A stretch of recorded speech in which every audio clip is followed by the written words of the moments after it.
Hi, everyone. I'm Rachel Wolfson, the host and founder of Web3 Deep Dive Podcast.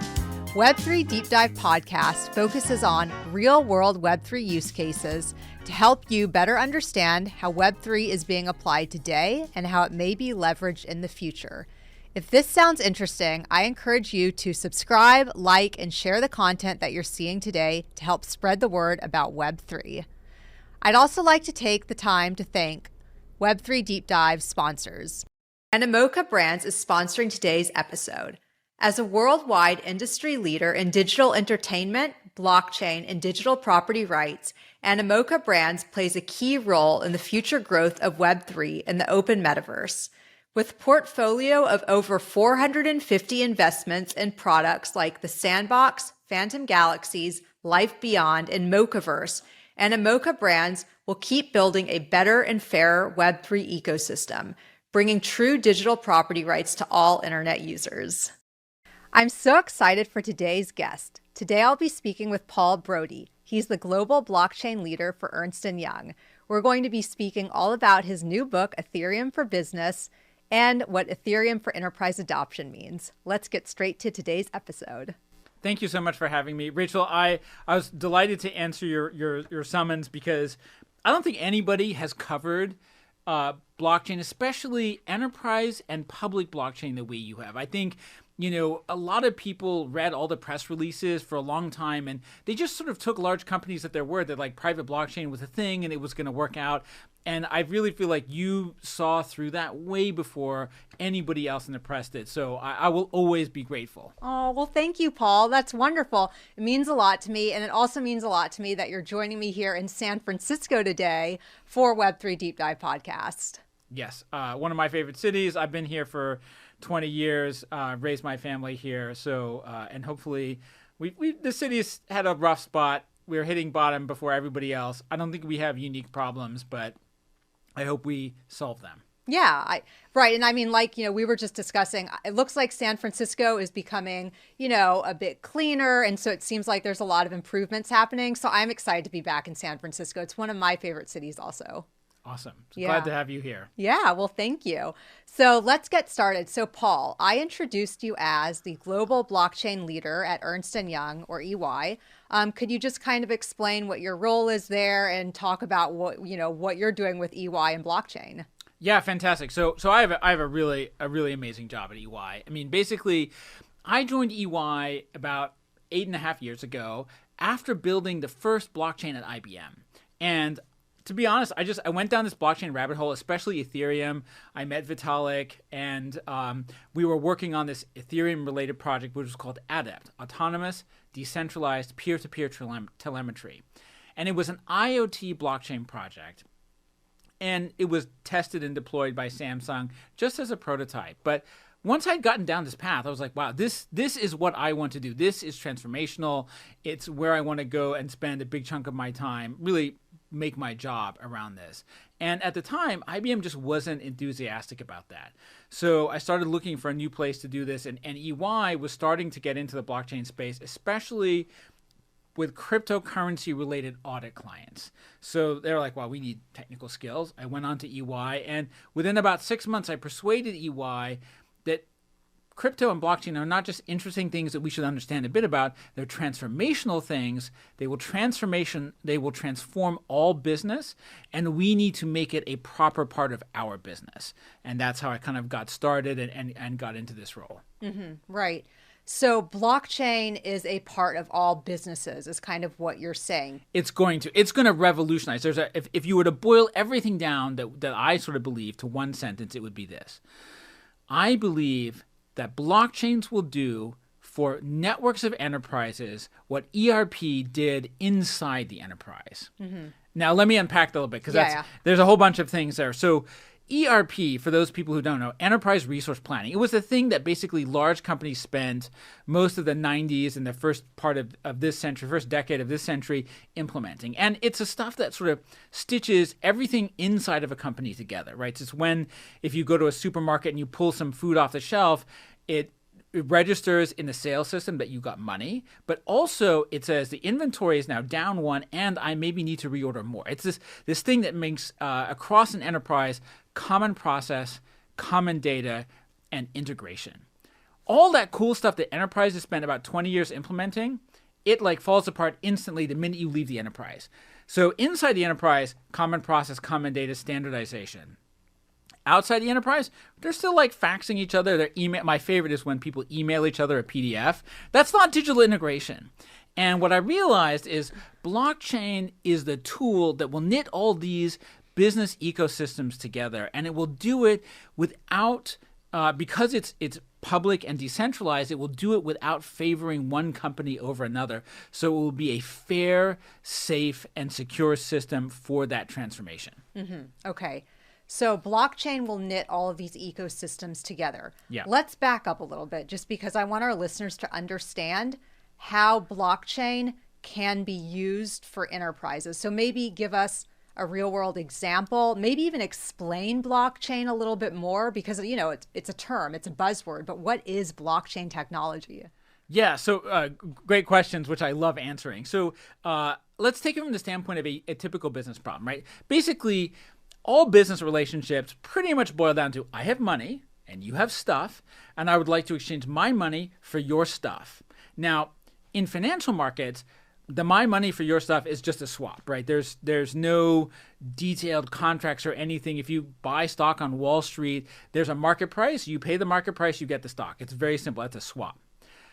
Most businesses don't operate like that. If you think about your smartphone or these microphones or any of the stuff that you're using, most of the time what happens is a company buys key components or services from a specialized supplier. And they make a strategic decision. I'm going to partner with this company. I'm going to use their product. They're going to make a customized version for me. And so it's money for stuff under the terms of a special agreement, which usually means I promise to make my best available for you. I promise to give you a discount when you hit a certain threshold. Those agreements are complicated to set up and administer. And in particular, what happens is, you know, my money for your stuff. Well, I need to keep track of how much of the stuff you're sending me. And I need to keep track of the terms of our agreement. And today, all of these things are in different places. Like the stuff part of the equation, that's all inside these ERP systems. The money is all separate. It's all in banks. And the agreements are all a bunch of, digital agreements are all a bunch of PDF files, you know, in Dropbox folder somewhere. It's all separate. And so if you want to do anything between companies, a lot of what happens is reconciliation, right? I buy something from you, you send it to me, and then you send me an invoice, and then I'll ask somebody in accounts payable, say, okay, I want you to make sure that what Rachel sent me is what I ordered, and I want you to check the agreement to make sure that it's the price that we agreed.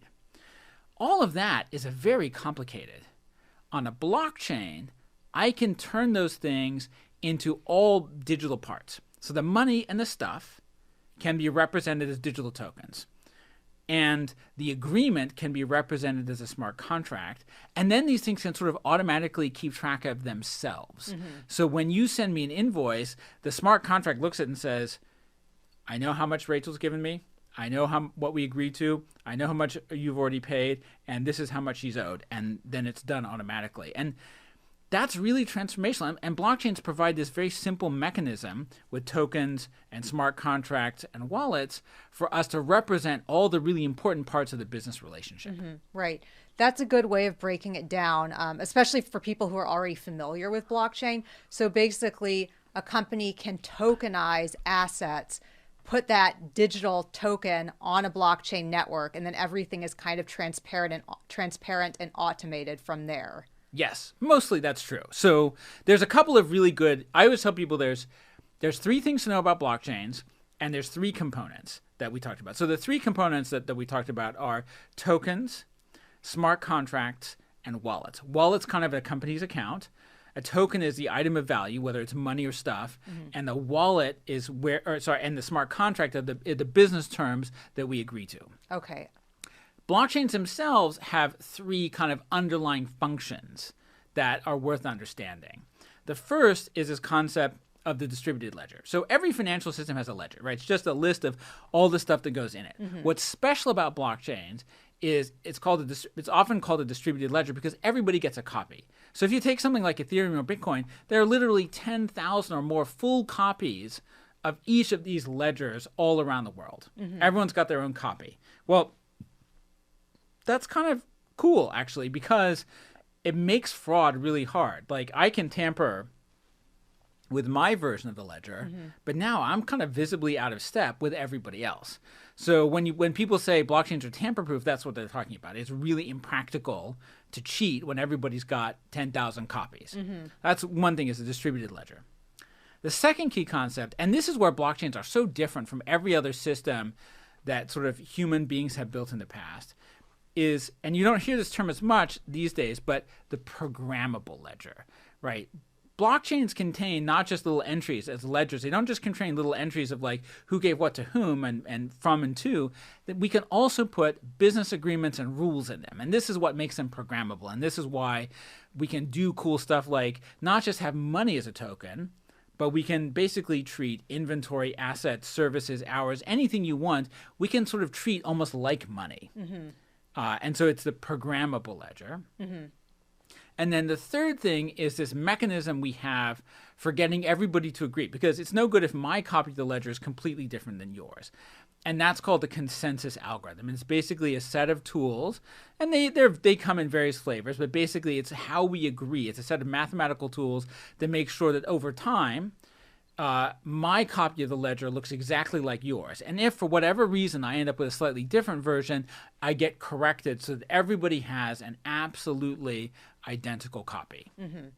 Right. So there are lots of benefits when it comes to blockchain for business. Yes. But let's get a little bit more specific here, because you know that I've been in the industry since 2017. And when I entered the industry, private blockchains were the thing for enterprise. And not a lot of enterprises were using public blockchains. But you just wrote this book, Ethereum for Business. Ethereum is a public blockchain. Let's talk a little bit about the difference between private and public blockchains and why Ethereum may be the blockchain that's best suited for business. So my favorite questions. You're teeing up great questions, and these are awesome. And I know you've read some of the book, so thank you for doing that. It's a very good book, by the way. And we should talk a little bit about the book towards the end, but you're teeing up the big question. So the first one to me always seemed kind of obvious. There's no point in having a centrally managed, decentralized ledger. And this idea behind private blockchains, I think it emerged from a couple of different things. One of the reasons why people got excited about private blockchains is if you understand how blockchains work, you also understand that by default, public blockchains, any blockchain doesn't have privacy. The only way that the consensus algorithm is basically this process where I'm checking you and you're checking me and we're all checking each other. Well, that doesn't work unless we can all see each other's numbers. It doesn't work if everything's a secret. So that is, people had to figure out, how do we get privacy into this system that seems really cool? Because most companies really won't do anything without privacy. They just won't. And so private blockchains were an effort to enable some level of privacy. Private blockchains allow you to secure your blockchain from public eyes. Now, if there's 10 companies in a private blockchain, they can still all see each other's stuff. And this is actually one of the fatal flaws of private blockchains is they don't provide enough privacy and they don't provide any decentralization. And a big part of the value of blockchain is true decentralization, the fact that nobody controls it. Unfortunately, or maybe just kind of instinctively, large companies, their first thought is like, I want to control this. I want to control my destiny. I want to control the system. And I'm more comfortable controlling a blockchain that I own than participating in an open, public, fully decentralized system. Unfortunately, everybody had the same idea, right? It's almost like a farce. Like at one point we did a survey. For every one company that was willing to join somebody else's blockchain, 2 companies started their own.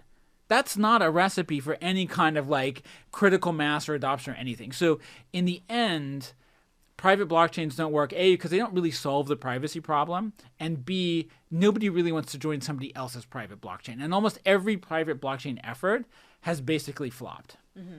Are private blockchains even necessary in your opinion? I mean, what are they?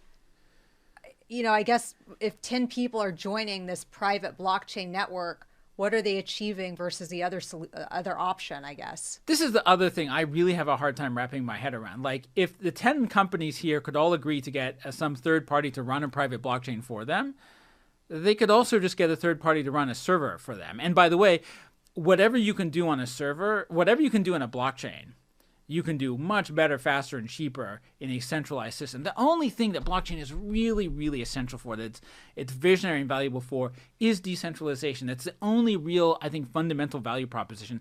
Everything else you can take away. But the one thing that blockchain has is this essentially this guarantee that you will not wake up in the morning and discover that your business is completely at the mercenary of some digital future monopolist. Mm-hmm. Can you give an example, a real world, because you have a ton of examples in the book because I've been reading it. Can you just tell our listeners an example of Ethereum for business? Yes. So I'll give you a couple of my favorites. One of the ones that I really love the most is something simple like inventory management. So large companies, you think about any kind of process where you buy stuff, it's been assembled over many, many steps, right? Basically, things start as dirt and they end up as smartphones. Well, that means managing diodes, CRT, displays, batteries, CPUs, assembly, right? This process goes all the way back from the customer, and it's very complicated, and it's really hard to match up all the items. With inventory management, if I could represent each chip, each screen, each battery as a digital token, and if I could see where exactly they are at my supplier in the warehouse, at the original manufacturer, I could see what the flow looks like, and I could manage my supply chain with much more efficiency and much lower cost. And I could do it in a way that works for everybody. So inventory management, we believe, for example, will be one of the big killer applications, especially now that we're starting to get good at managing privacy, privacy-enabling technology on public chains. Nobody wants to share what they're buying, where it is, etc. But that's one huge value proposition, is the ability to keep track of your stuff. And then you can do really cool things with it, like you can run your business with less inventory. But we also have clients who are doing things like, we have a ton of clients who are doing food traceability, right? You can recall food if there's been an illness. If you open up almost any bottle of Peroni beer in Italy, you can scan the QR code on the front of the bottle. Actually, I think it's any bottle of Peroni anywhere in the world. There's a QR code on the front. It will take you to a web page where blockchain data done by EY for Peroni will show you what farm the organic ingredients for your beer came from. Oh, wow. So is Peroni, so you guys are working with Peroni then? We're working with Peroni. We're working with a sake maker in Japan. Another one that I'm really proud of is a really large news agency. We're doing 1 million articles a year for them, where you can make sure that the article that you're reading hasn't been tampered with. Wow. And that's really useful now, especially with fake news and AI. And we're ramping up on a new election cycle. It's going to be, I think actually there's going to be a lot more demand. Yeah. Okay. So EY has clients that they're helping with blockchain for business. Are all of them using Ethereum blockchain? Almost all. Not all of them, but almost all. So we made a couple of really important decisions. And this gets to this question of like, why Ethereum, right? And so why public blockchains for me is easy, right? The value proposition of blockchain is decentralized, and only public blockchains are properly decentralized. We then get to the second question, which is like, okay, what are you going to do? And the typical path of almost every large consulting or professional services firm is to say, listen, we're technology agnostic. You come to us with a problem and we'll kind of work with you however you want to go. Right. And it's an admirable trait, but it comes with some baggage. And in particular, it's particularly tough when you have to think about, how am I really going to help you, right? All of these different blockchains are different, and they require different skills. And so when I looked at my investment budget from EY, and I looked around the market and said, I have to make a choice. I can be okay at like 10 different blockchains, or I can be awesome at one. And so we made a tough strategic decision let's be awesome at one. And we made that decision for a couple of reasons. Number one, Ethereum is by far the largest, and has been for the longest time, is by far the largest programmable blockchain. Bitcoin is cool, but you can't make applications like inventory management on it. So Ethereum is by far the biggest one. So if we're going to be number one at anything, and we want to be the best at something, we should be the best in the biggest market. That's the first easy decision. The second really, really important decision is, how do we believe the market will evolve? And this is one of these like interesting things. Like, there's a piece of conventional wisdom out there. You ask somebody like, what does the future look like for blockchain? They're like, oh, we're going to live in a multi-chain future. What makes you believe? What is the evidence that supports that idea? We don't live in a multi-database world, right? We don't live in a multi-network world. Windows is like 85% of all PCs. Android is like 80% of all smartphones. We live, the characteristics of our world is that we almost always have a single dominant platform, and usually maybe one smaller kind of specialized platform. But that's pretty much it. Well, Ethereum's the biggest, and I don't believe that we're going to have a multi-chain future. So then it starts to become an easy decision about where you're going to focus your energy and what you're going to do. Is it challenging to work with enterprises and businesses and convince them to implement blockchain, to convince them that they need blockchain? And also with the, with everything in the world that's happening right now in the crypto industry, crypto and blockchain get mixed up, and people think of crypto with blockchain and they think of FTX. That could create even more challenges. And it has. It absolutely has. Like, we have clients who've come to us and said, listen, our interest hasn't diminished, but politically, this isn't the time where we can push forward a big blockchain initiative, especially a public blockchain initiative. And it reminds me so much, I'm embarrassed to say how old I am, but it reminds me so much of the early days of the internet. I was an entry-level consultant. We saw a lot of this nervousness like, hey, there's bad things that happen on the internet. Do we want to put our business there? And I think what happens is people think that they will be sort of condemned by association with an ecosystem that's not all good or has a lot of fraud in it and so on. We got past that with the internet. I believe we will get past that with blockchain. What is really hard with enterprises is they make decisions much more slowly. In my house, I'm the CFO, right? I'm the co-CEO. I'm not the general counsel because I married a lawyer. But I can make decisions really quickly. I see a button, I see that like 50,000 word terms and conditions. I just click OK. Yeah. That's not how it works in enterprise. It's like they convene a committee and they read all the 50,000 words and then they want to negotiate them. Enterprise, like on average, new technologies go through consumers in like less than a decade.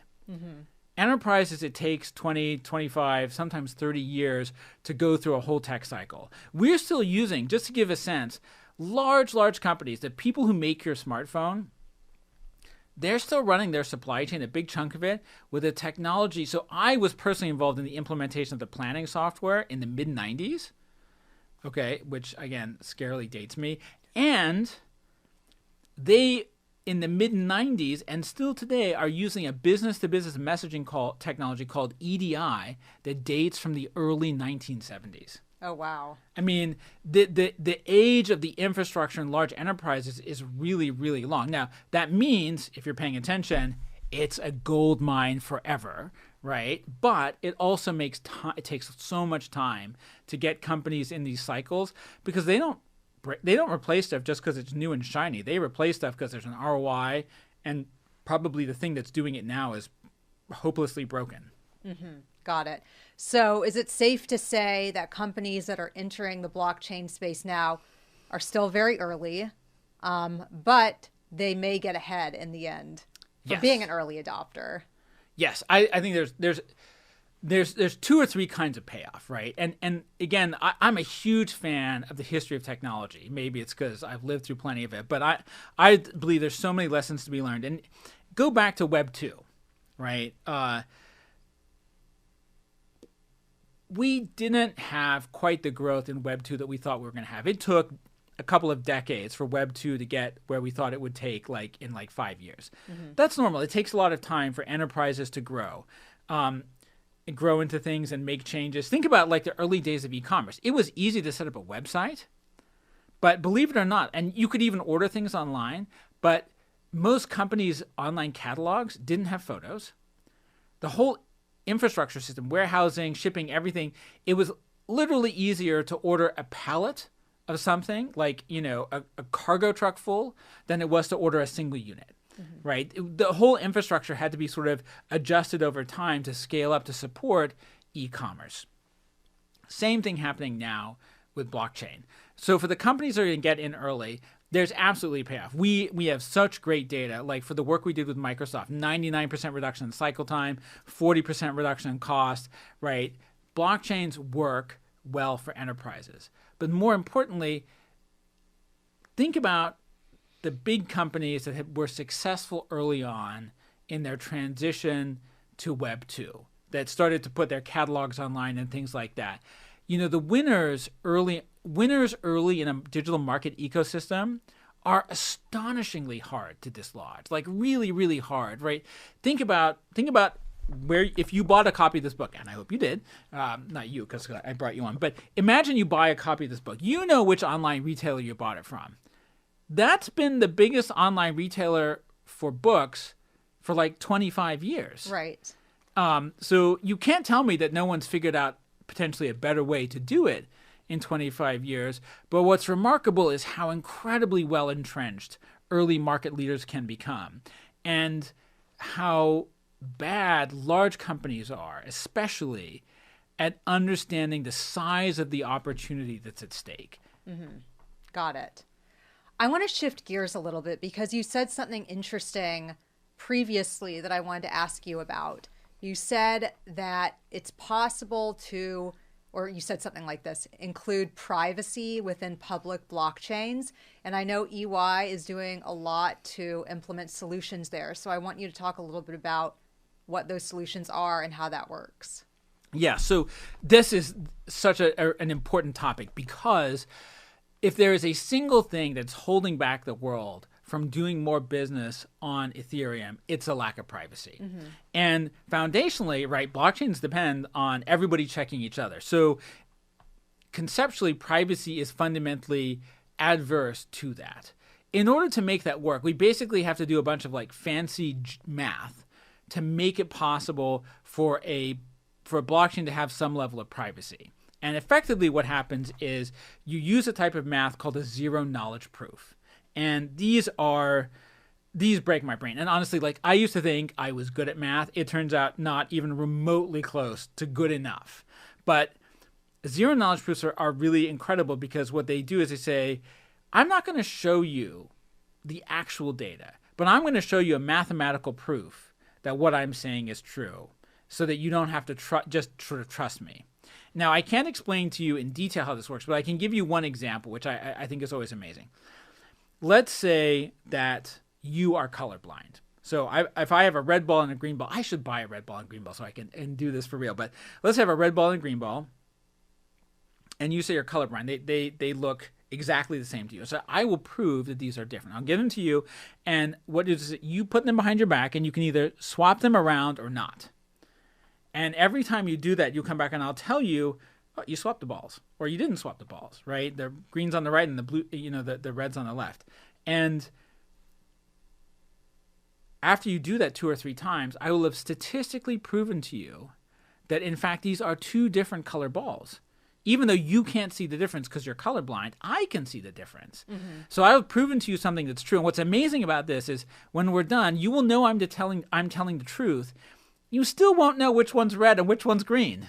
Okay, I see. So there's still that privacy there. Yeah. But you know that one is red and one is green. You will know that I'm telling the truth about what I said, even though you still can't tell which one is which. Right. And so that's kind of the conceptual example of how a zero knowledge proof works. Right. And then I also had Evan Shapiro of Mina Protocol on the show during Consensus, and they're doing zero knowledge proofs, and so he explained it as well. Which is did he use the Where's Waldo example? I don't think so. He's highly technical, but he did use some examples. I don't want to say them because I can't, say them as well as him or as well as you, because it's extremely complicated. But that's needed in Ethereum to ensure privacy. It is, and it's amazing to me. And again, I feel sort of inadequate because I can't understand how it all works. But we can actually do three really interesting things with zero-knowledge proofs. The first is scalability. We can take a bunch of transactions and summarize them together. And so you'll see lots of people, not EY, but lots of other people are using zero-knowledge proofs to increase the capacity of Ethereum in these layer 2s. Secondly, we can use zero-knowledge proofs to keep simple things like private like transfers. I've given something to you or I gave it to somebody else. Thirdly, and this is the one that I really think is amazing, is we can also use zero-knowledge proof mathematics to encapsulate business logic. Mm-hmm. And so if you come back to this thing of like, I've got money and you've got stuff, and we're exchanging my money for your stuff under the terms of an agreement, we need two kinds of privacy. One kind is a transfer of money and stuff, right? I don't want anybody else to be able to see how much I paid for how many widgets, right? Or how many widgets I bought or anything like that. But secondly, even if they couldn't see that, if they could read the terms of our agreement, they would already know a ton, right? If it says I get a discount after a million widgets, like, he's planning on buying more than 1 million widgets, and wow, that's an incredibly good price, right? So in those circumstances, we need to have also the business logic made private as well. Mm-hmm. So what we ended up doing, and we've been working on this for about 7-8 years now, we have two things that we've developed at EY that work in this. One is it's called Nightfall, and it's a layer 2 zero knowledge for privacy optimistic rollup. So it allows for transfers and payments under privacy on top of either public Ethereum or Polygon. Okay. The second thing that we've developed is something called Starlight. Okay. Starlight isn't a layer 2 network. It's a programming transpiler. So what you can do is you take a regular Solidity smart contract that you might deploy on Ethereum, and you can go through it and you mark up the things that you would like kept private, and then it will recompile the contract as a zero-knowledge circuit where you can keep all those transactions fully private. And it kind of functions like a little black box. You put stuff in and stuff comes out, but there's no way for anybody on the outside to see the rules that went into it. Mm-hmm.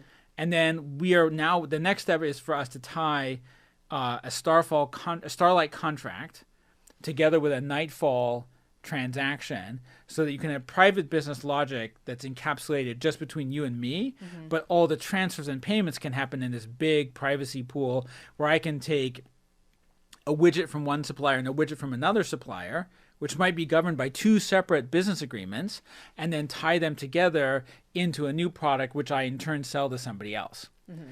And that's why it's so, if your head is sort of like, oh, that's really complicated, it is. Like, this is one of the hardest things was, we spent several years figuring out how to do privacy, but people who are really good at understanding the deep, deep math of privacy don't have the 20 years of enterprise software and supply chain experience that I do. And so I would one of the struggles was sometimes I'd explain like, hey, this is how companies transacted with each other. And they're like, oh, we can't do that. I'm like, we got to think about how we do this. And eventually we ended up with these two pieces and the ability to connect them to maximize the privacy in the system. Right. Sounds very complex. Serious question. Starlight and Nightfall, where did these names come from? I mean, I'm seeing kind of like a pattern with planets here. Yeah, so we have Starlight, Nightfall, Starfall. It started with Nightfall because it provides kind of the privacy of nighttime on business transactions. And then we're like, well, when the sun sets, what happens? The stars come out. And then Starfall ended up being is actually the name of the tool that we use to connect the two together. Mm-hmm. So I personally am waiting. We've thought of a couple of others that are eventually coming down the pike. One's called Midnight, which eventually will make the transactions like extra private. And then eventually I have reserved the name Event Horizon. For whenever we find out what perfect privacy is, we're going to call it Event Horizon. Okay. Well, I'm excited. So I'm assuming you're working on that now? We're working on more. So actually, right now, so we're in our third iteration of Nightfall. It's really kind of amazing. Like, we started in 2016 thinking about blockchain privacy. And we showed a prototype of Nightfall in 2018 at DevCon in Prague. Mm-hmm. And at that time, it cost $100 a transaction, which is totally uneconomic. Right. We're now down to like 30 cents on Ethereum and under a penny on Polygon with Nightfall 3. Okay. And it's an optimistic rollup. Nightfall 4 will be a ZK rollup, which will be an instantaneous rollup with even lower costs. We're trying to get to, we have a roadmap to about 4 billion transactions a day, which we think would cover maybe one major industry like pharmaceuticals or automotive. Okay. We believe that when the entire world sort of moves onto blockchain, which we think will happen eventually, we need to be at a capacity of something on the order of 40 to 60 billion blockchain transactions a day. Okay. We can see our way to about 4 billion with the work that we're doing. So scalability and privacy are the two things we're zeroing in on. Scalable privacy, really. But yeah, we need to get to 40 to 60 billion transactions a day in capacity. Is it expensive for enterprises to use blockchain technology? I think overall the business case is really good, right? We've been working to drive down the transaction costs. For 30 cents on Ethereum, a financial transaction is totally worth it. If I'm buying, $1,000 worth of stock, no problem. The challenge that we have is we've got clients. I got one client. They want to execute roughly 2 million transactions a day to bring a single product line on chain. 2 million a day, right? So whatever your gas fees are, they better be really low to get to 2 million a day. So that's where, the way I think about it is not like, is it expensive or is it cheap? But the lower we drive the price, the more use cases we enable. Right. Got it. And gas fees, for our listeners that don't know, that's when you make a transaction on Ethereum, you have to pay to actually ensure that transaction goes through. Exactly. And so you want those fees to be low, because if they're too high, nobody's going to want to make transactions. Right. And I don't know who originally came up with it, but the name gas is so brilliant because just like in the real world, when the price of gas goes up, we care much more about the efficiency of our vehicles. And when the price goes down, we're like, oh, we can all buy big SUVs, right? So what we think about is, as the lower the price of gas, right, the lower the cost of executing a transaction, the more cool use cases we get to unlock and execute. Right. Definitely. The terminology in blockchain and Web3 is so confusing. And I think that also throws people off because, and like during our conversation, we've thrown out zero knowledge proofs and L2s and gas fees. And we haven't even talked about mining, which honestly did a number on my head for a long time. I just really, I'm sure, I think people had to explain mining to me like 5 times before I finally got it. Yeah. I mean, honestly, Paul, there's terms that I still just don't understand. And I've been in the industry for so long. Things are changing so fast in this industry also. By the way, someone told me, is it Web3? Or they asked me, is it Web3 or is it Web 3.0? And the way I write it for Cointelegraph and just write it in general is Web3. I never say Web 3.0. But then he told me, oh, it's actually, there's a difference between Web 3 and Web 3.0. And then I was kind of shocked, really? I've never heard that. I've never heard it either. And so everybody's confused. Yeah, I mean, and it's so easy to get sucked into all these naming debates. Is it a blockchain or is it a distributed ledger? Right. Well, I just try to avoid that. I don't really care what it is, right? We're building solutions on Ethereum, and I'm just interested in, okay, can I manage your inventory? Can I track your product? Can we manage your procurement, right? Can we do cross-border trade? Can we arrange payments? Let's focus on the use case. And that's a bit of why I wrote the book was, let's talk about the use cases, and to the maximum extent possible, let's use plain English instead of terminology. So I have a whole chapter on L2s, layer 2s. Right. And I explain how they work, what's important about them. And, it's only a few pages long. I have a lot of sort of shorter chapters in here. But it is designed to be this is a book for non-technical people to learn enough to be dangerous, to read and say, okay, I know what an L2 is. I understand why L2s are around, and I understand the different flavors of L2s. I may not have any idea about the underlying math that supports them, but if you say it's an optimistic rollup, I will know what you mean, and I will know the difference between an optimistic rollup and a regular rollup. Right. Well, that's what I love about your book. And I'm not just saying this because we're here having this conversation.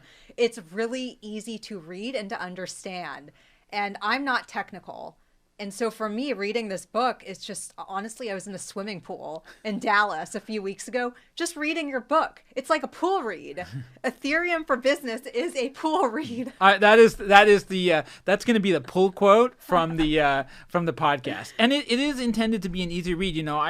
I haven't had, none of the reviews have come in yet, but I think the first few chapters, I wrote them and I sent them to my publisher, who's not a technical expert, and he's like, I understand stuff I never really understood about this before. He's like, particularly the one he really loved is I have a chapter called "Everything Will Be Tokenized." I think I remember that one. And he's like, I get it now. I understand what the value proposition is. Right, definitely.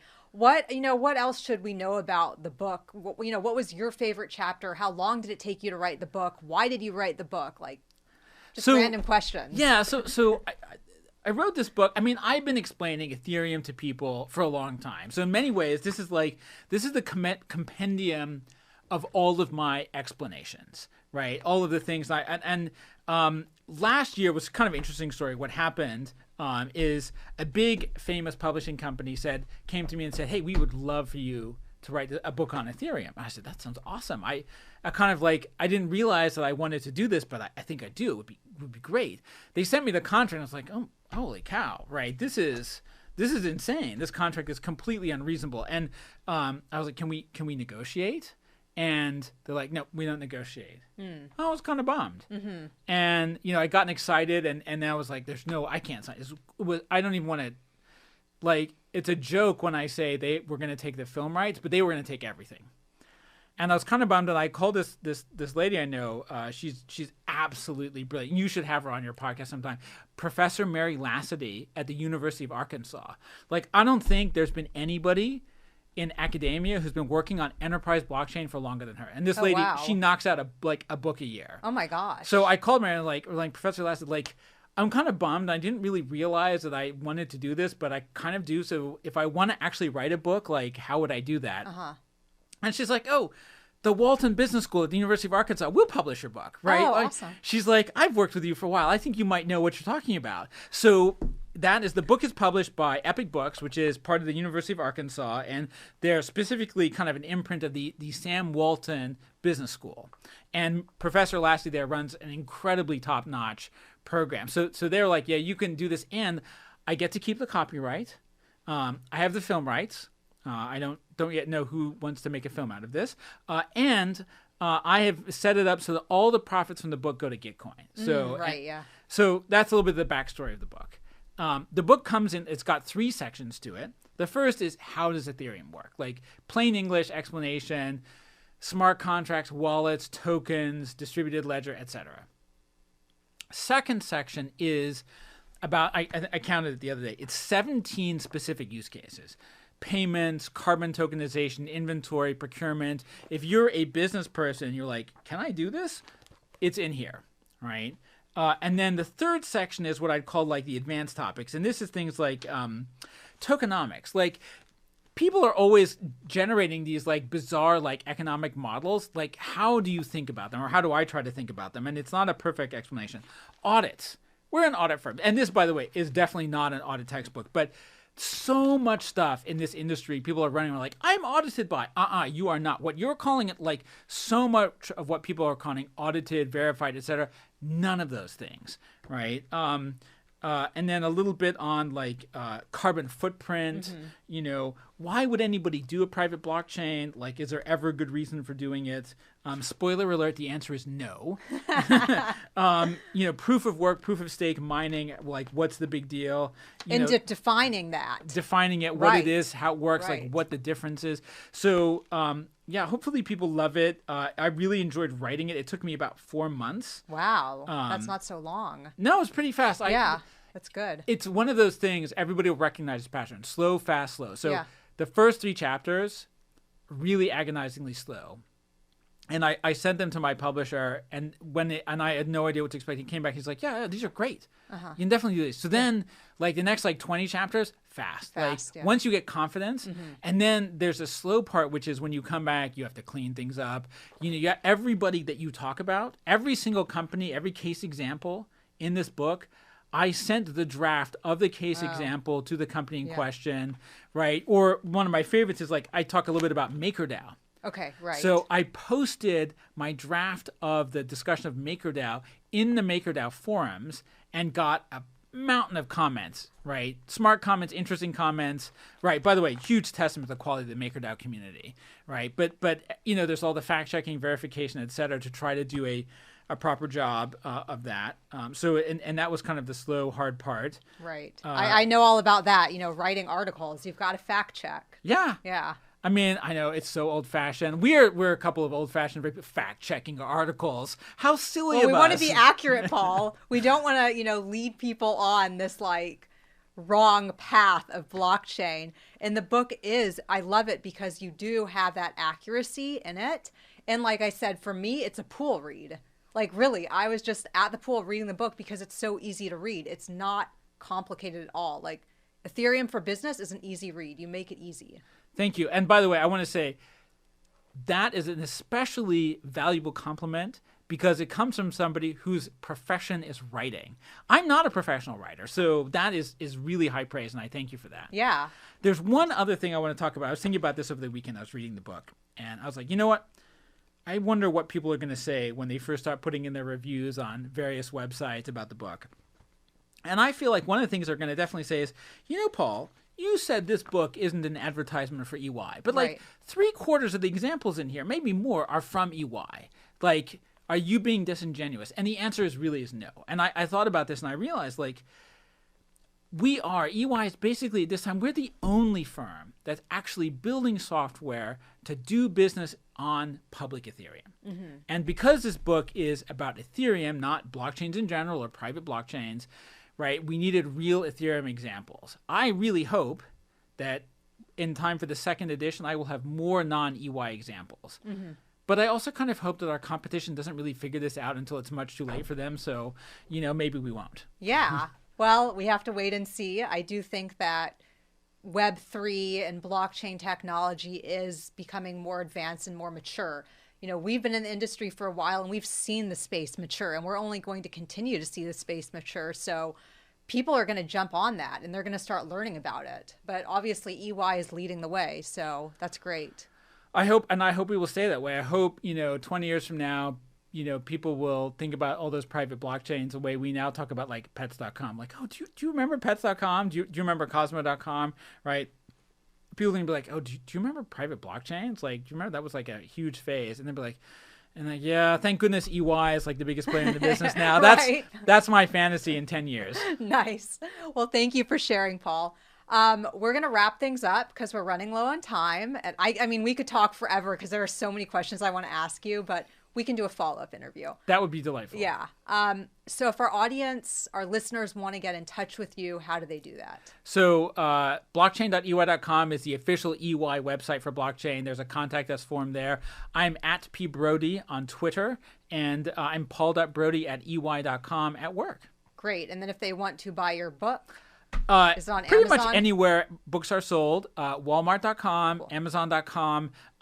Just Google it. It's available. And if you love it, please leave a good review. And if you don't, please send me a direct email. I do.